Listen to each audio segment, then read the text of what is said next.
Welcome to MxGP, the channel for all things motocross. From the latest news to exclusive content, we've got you covered. Whether you're a seasoned rider or a fan of the sport, we'll bring you the stories that matter most. If you're new here, make sure to hit that subscribe button and turn on notifications so you never miss out on our latest content. And for our returning viewers, thank you for your continued support. And please support me by sending a little super thanks. Another weekend of the AMA Pro Motocross Championship, and the hits just keep on coming. As you probably know by now, recently crowned Monsterenergy AMA Supercross champion Chase Sexton of the Honda HRC factory team had to withdraw from tomorrow's Carson City Motorsports Hangtown Motocross Classic, the second round of the series, after a crash during a test session at Fox Raceway on Tuesday. Sexton, who was coming off a thrilling duel with his younger teammate Jett at the series opener, now joins a long and ugly list of injured riders, particularly in the 450 class. Across the sport, as the very compelling battle between Jett and Chase was something we were all looking forward to seeing all summer.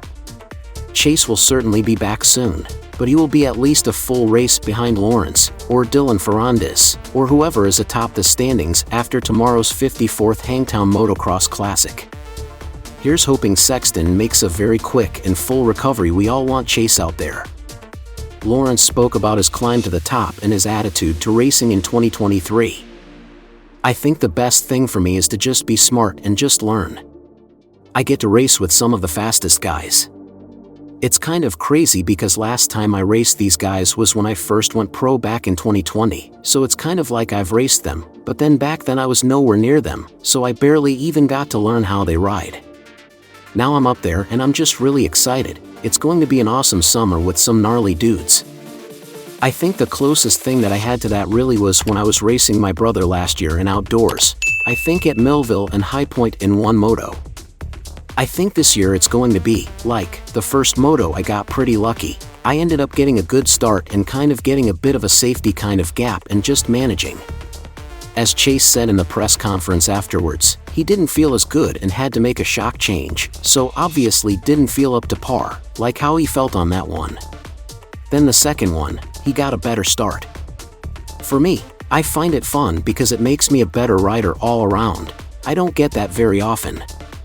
I'm definitely going to be having that all season. I can tell you now, there are going to be some races where just because it's the first year on a 450, I'm just not going to have it some rounds." Watching Jett ride is like watching a slow version of Stefan Everts of J.M. Bell, which is something we hear a lot, and when I say slow, I don't mean he is slower, he has just mastered that slow look that two of the greatest technical riders of all time had, and maybe even perfected it. To see somebody riding so fast and looking so in control is something we don't see often. Another was the crafty Frenchman Christophe Pourcel, who had a very similar style and was also effective, but due to his bad back injury in 2007, he struggled with his health and never reached his full potential.